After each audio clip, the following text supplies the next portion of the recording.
네, 본문 이사야서 갑시다. 이사야서 40장 희망의 말씀인데요. 그 노역의 때가 끝났고 죄악의 사함을 받았느니라. 그래서 내 백성을 위로하라. 이사야서에서 보면 이스라엘 민족의 제약상에서 쭉 나오는데요. 근데 40장 이후에는 이스라엘 민족의 제약상에서 좀 희망의 모드로 이렇게 바꿔지죠.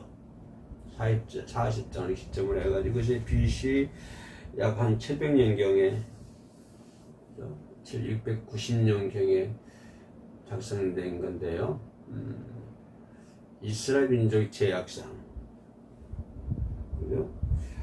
그런 제약상에서 이제 하나님과의 그 관계가 좀 평화 무드로 이렇게 바꿔지는 엄청난 그 바벨론 포로 생활 이런 것 때문에 많은 그 이스라엘 민족이 힘들어했잖아요. 거의 바벨론으로 잡혀간 포로들은 거의 뭐 엘리트급들이죠. 엘리트급들, 나라의 중추적인 역할을 하는 사람들 전부 다 갔었죠. 그래서 그들이 바벨론에서 좀 강가에서 하나님을 찬양하고 그랬었는데, 그런 것들이 이제 그 원인은 뭐냐면 죄악이잖아요. 죄. 그래서 하나님은 구약이나 신약이나 제일 싫어하시는 것이 죄의 문제예요. 죄의 문제. 이 죄의 문제를 해결하지 않으면 우리는 하나님의 나라에 들어갈 수가 없잖아요. 죄의 문제. 하나님 제일 싫어하는 것이 죄의 문제고, 또 그 죄에 대해서 분명한 하나님 공의의 하나님이시기 때문에 하나님의 공의에 의해서 심판하셔야 되고, 그래서 구약에 보면은 모든 그 죄악상들의 죄악에 의해서 하나님의 심판이 임하게 되고, 그죠? 또 어쩌면 처절할 만큼 전쟁에서 패하기도 하고, 그러나 40장에 와가지고는 그런 모든 죄가 이제 사함받았다라고 하는 것입니다. 모든 죄악이 사함을 받았다. 그 노역의 때가 끝났다. 그래서 예루살렘의 모든 민족들에게 마음에 닿도록 외쳐라 라고, 마음에 새겨지도록. 그래서 이 말씀을 갖고 희망을 마음에 닿도록 외치라고 하는 것은 뭘까요? 이 마음을 통해서 이제 이스라엘 민족이 새로운 어떤 틀이 잡혀나가는, 기둥이 될 수 있는, 지금까지는 뭐 실망과 좌절과 희망이 끊겨져 있는 그런 상태였기 때문에, 바벨론 포로 생활 40년 아닙니까? 바벨론 포로 생활 동안에 우리가 일제 36년 사였기 때문에, 바벨론 포로 생활을 함으로 인해서 그들에게 희망이 끊겼고 소망의 문이 닫혀 있는 그런 상황이었지만, 이제는 그 노예의 포로 생활, 전쟁에서 패한 이후에 그러한 모든 그 노역이 이제 너희들이 고생하는, 너희들이 수고하는, 이런 것이 있잖아요. 사람이 수고를 했다, 고생을 했다 그러면 어떤 수고의 대가가 이어지면 그거는 수고라고 할 수가 없죠. 그죠? 내가 회사에 나가서 열심히 한 달 동안 수고를 했어요. 고생을 했어요. 그런데 거기에 대한 보답으로 이제 월급이 지출이 되죠. 그러면 그걸 갖다가 우리는 수고라고 얘기할 수가 없잖아요. 그죠? 그런데 한 달 또 열심히 일하고 그것이 이제 월급을 받아가지고 그 월급을 가지고 내가 살고 자녀들과 이제 가정이, 집안이 이렇게 살아나갈 수 있도록 해야 되니까, 한 달 동안 일하는 것들을, 월급 받고 일하는 것들 수고라고 할 수 없는데, 여기서 노역이라고 하는 것은 뭘까요? 노역은 노역인데 아무 대가가 없는, 죽어라고 일을 했는데 아무 대가가 없다 이 말이에요.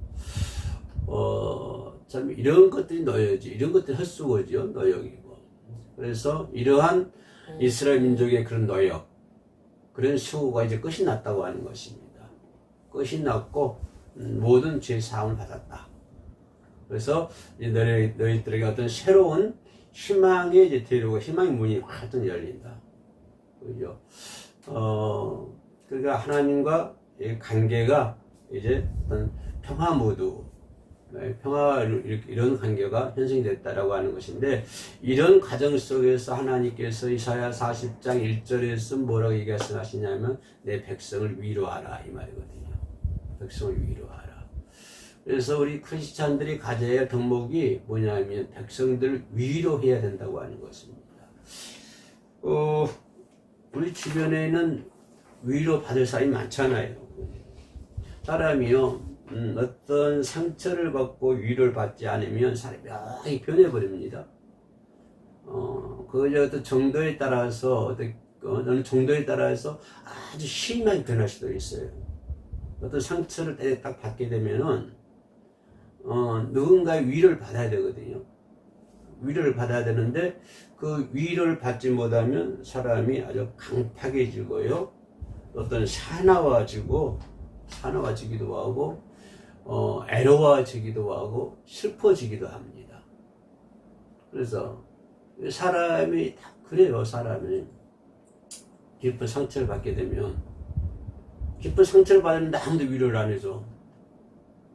그러면 어떻게 되겠습니까? 너무 슬퍼지잖아요. 너무 슬퍼지고, 너무 애로워지잖아요. 그러다 보면, 그리고 어떻게 발전이 됩니까? 좀 강팍한 마음으로 바꿔지고, 어떤 사나운 마음으로 이렇게 변화해 간다고 하는 것입니다. 그래서 사람이요, 묘한 모습으로 바꿔져 버려요. 예, 사람의 모습이 묘한, 제가 전에는 안 그랬는데, 요즘 왜 그러지? 이렇게 이제 얘기가 된다, 이 말이에요.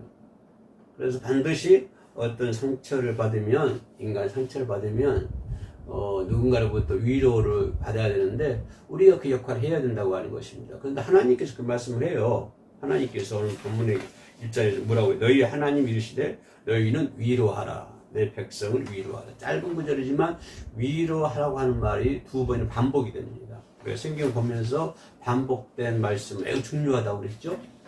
그래서 하나님께서 직접 말씀하신다. 너희는 위로하라. 누굴 위로하라? 내 백성을 위로하라. 위로하라고 하는 거죠. 그래서 우리는 그 세상 상처받는 사람들, 모든 이웃들을 위로해 줘야 할 의무가 있는 거예요. 그죠? 내가 저들보다 잘났기 때문에 뭘 했기 때문에 위로하는 것이 아니라, 물론 위로자도 능력이 있어야 되겠죠. 능력 없이는 위로할 수가 없는 것이죠. 내가 남을 위로하려고 그러면 나도 그만 위로할 만큼 어떤 능력이 나에게 있어야 돼요. 근데 능력이 아무것도 없는데, 나에게 능력이 하나도 없어요. 근데 나는 남을 위로할 수가 없는 거예요. 능력이 없으면. 좀 이따 다뤄보기로 하고요.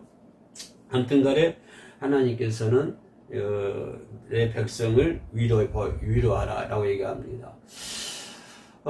근데요, 그 인간의 삶이란 겉으로 보기에는 멋쟁이 같고 이렇게 막 화려해 보이기도 해요.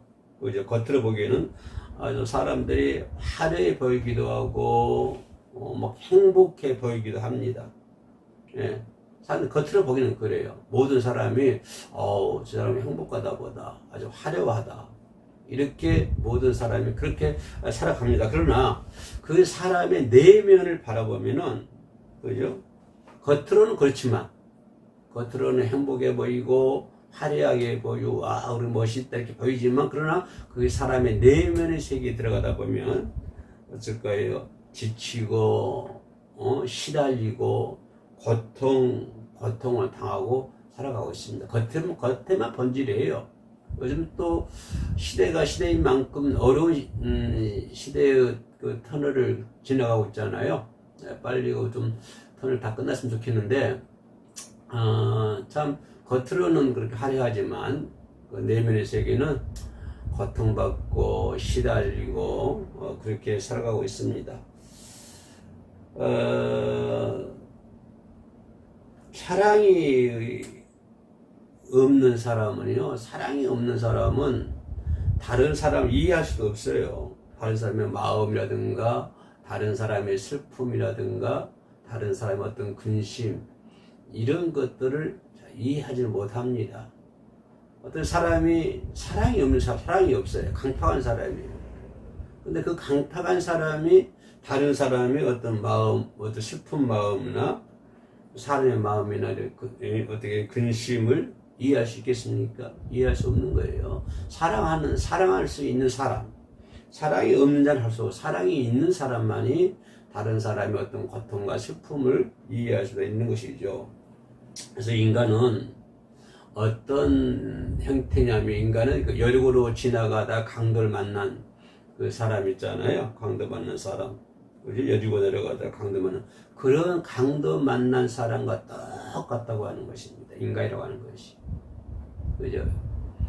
인간은 겉으로는 우리가 화려하게 보이고, 행복하게 보일지라도 여리고로 내려가다 강도 만난 사람과 똑같다고 하는 것이. 인간의 삶이. 잘났든 못났든 간에 어떤 사람들이 다 그래요. 전부 다. 여리고 내려가다가 강도 만나는 사람이 누군가의 도움이 절시 필요한 사람들입니다. 그런데 어려운 사람, 가난한 사람, 그런 사람만 그러니 안 거예요. 모든 사람이 다 똑같습니다.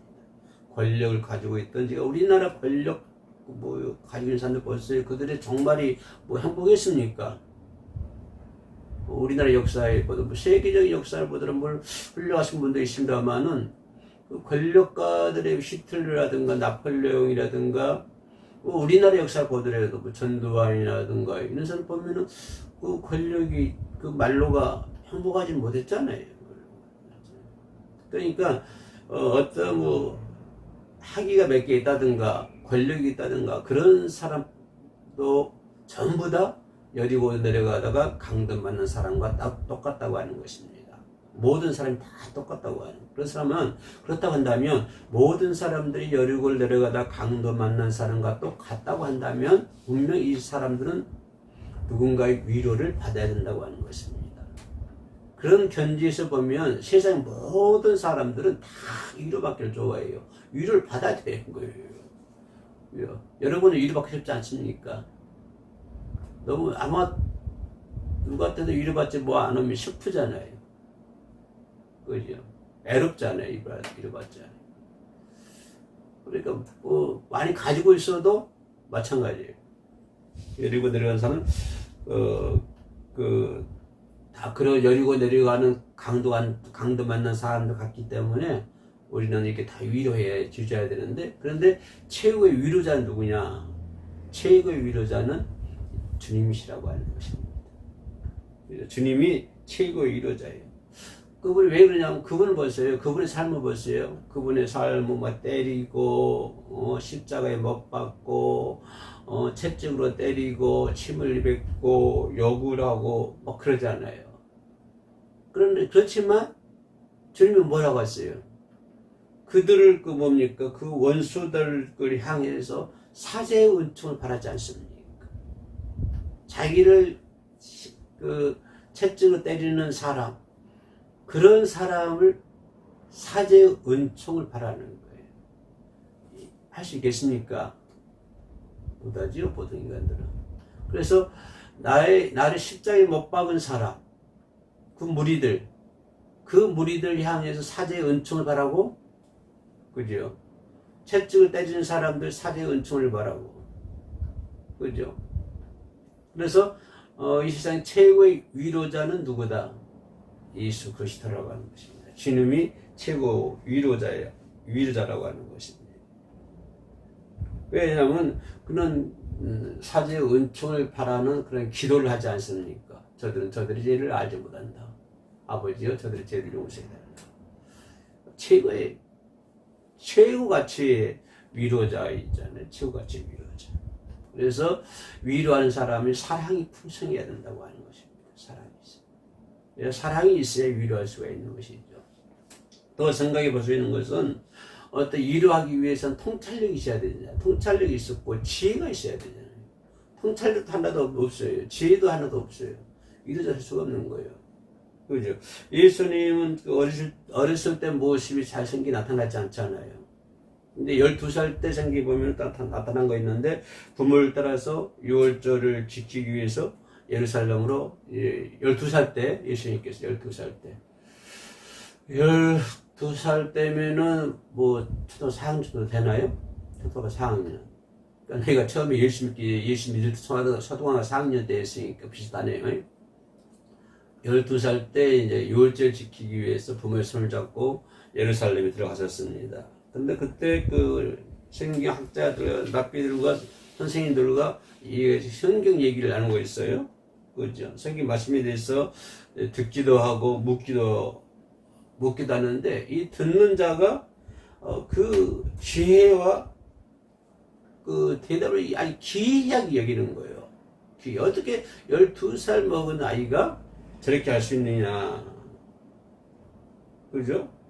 그리고 수많은 그 시험, 수많은 그 얼모에서 어떤 걸 합니까? 아주 그 어린 예수님은 지혜롭게 대답하는 것을 볼 수가 있습니다. 그러니까 이것이 뭐냐면 지혜가 통찰력이 있다고 하는 것입니다. 통찰력이. 그래서 우리도 이런 주님의 지혜를 가져야 된다고 하는 것입니다. 여기서 지혜라고 하는 것은 어떤 세상의 학식에 의해서 얻어진 아니죠. 지자가 밑에 하나 더 붙으죠. 나릴자 붙어가지고 뭡니까? 하늘로부터 내려오는 지혜. 우리가 학교에서 수업 받아가지고 공부해가지고 얻는 지혜가 아니라 하늘로부터 내려오는. 야고보서 1장에는 너희가 지혜를 구하면 하나님 꾸짖지 아니하신다고 했거든요. 아무리 하나님께 지혜를 달라고 기도해요, 또 기도해. 절대 하나님 꾸짖지 않냐. 그럼 지혜를 많이 구하라 이 말이거든요. 지혜로운 사람이 되라 이 말이거든요. 지혜로운 사람이 되라. 그래서 이 지혜라고 하는 것은 다시 말씀드리면 어떤 세상 것에 의해서 만들어진 지혜가 아니라 하나님께로부터 내려오신 지혜. 이런 지혜가 우리가 있어야 된다고 하는 것입니다. 주님이 가져주셨던 그 지혜. 그래서 남을 위로하기 위해서는 주님과 같이 지혜와 통찰력이 있어야 돼. 사랑이 있어야 돼. 지혜와 통찰력이 있어야 되고. 또 능력이 있어야 되는 거 당연히 능력이 있어야 되죠. 그죠? 능력 없이 무조건적으로 사랑만 하면 된다? 이거 좀 안 맞는 말이에요. 능력이 있어야 돼요.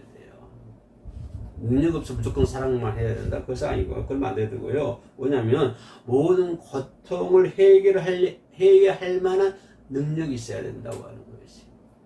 모든 고통을 해결할 만한 능력이 있어야 된다.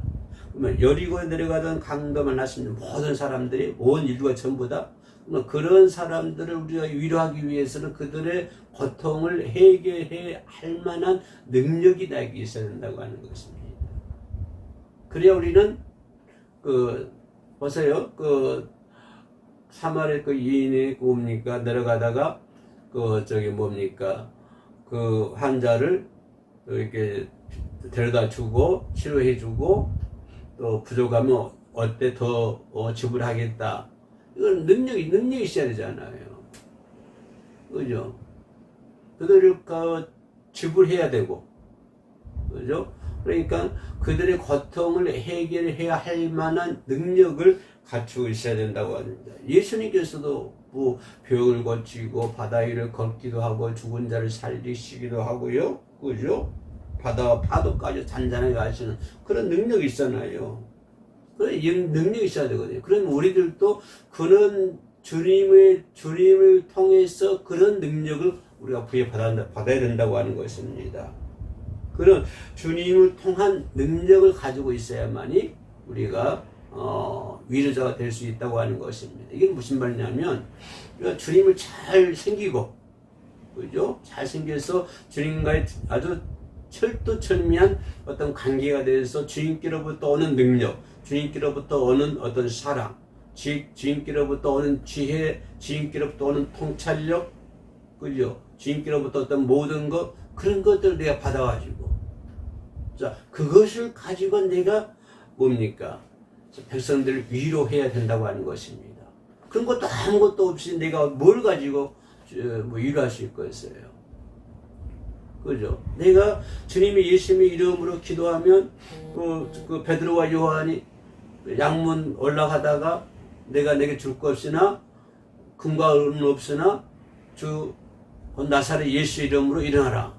그럼 내가 죽고 아무것도 없어. 금도 없고 은도 없어. 그러나 나에게는 주님의 능력이 있다고 하는 것입니다. 나에게는. 그들 주님의 능력이 있다는 거죠. 곧 나사렛 예수라고 하는 그런 능력이 있다고 하는 거예요. 곧 나사렛 예수의 이름으로 일어나거라. 내 능력, 내 이름, 내 힘, 내 믿음, 내 신앙, 내 어떤 결단, 나의 통찰력, 그것이 아니라 그건 제로예요. 하나도 없어요. 나에게는 아무것도 없어요. 내 통찰력도 없고 내 능력도 없어요. 오직 내 것이 아니라 내가 하는 것이 아니라 누구 예수의 이름으로 예수의 이름으로 걸으라고 하는 것이에요. 그래서 우리는 자꾸 예수의 능력으로 위로하려고 하는 것이 아니라 자꾸 나를 통해서 위로하려고 하는 그런 어떤 잘못된 모순으로 빠져있다고 하는 것입니다. 남을 위로한다 그러면 내가 누구이기 때문에 내가 뭐 하기 때문에 남을 그래요. 그렇지 어쩌고 하지. 이건 아니라고 하는 것입니다. 내가 그들에게 위로하는 것은 내가 내 백성을 위로하려고 하는 것은 어떤 내가 가지고 있는 어떤 것을 하는 것이 아니라 내 안에 있는 주 예수 그리스도 오직 주 예수 그리스도 오직 주 예수 그리스도의 능력으로 내가 그들을 위로해야 되고 그죠? 예수 그리스도 주시는 그런 어떤 주님을 통한 능력 이해하시죠? 주님을 통한 능력으로 내가 내 백성들을 위로할 수 있어야 된다고 하는 것입니다. 그래서 위로자라고 하는 것은 첫째는 사랑이 있어야 되는 것이고요. 두 번째는 지혜와 통찰력이 있어야 되는 것이고 세 번째는 주님께로부터 오는 능력이 있어야 된다라고 하는 것입니다. 그런 거 가지고 있을 때 내가 위로자가 될 수 있다고 하는 것입니다. 그리고 마지막 생각해 볼 수 있는 것은요. 체험이 있어야 된다고 하는 것입니다. 체험. 그죠? 우리가 신앙생활 하다 보면은 수많은 체험을 하게 되잖아요. 때로는 눈물을 흘리기도 하고, 그죠? 때로는 어떤 고난을 엄청 받기도 하고, 그죠? 때로는 그런 길을 겪은 사람만이 참된 위로자가 될 수 있다고 하는 것입니다. 이해하시죠?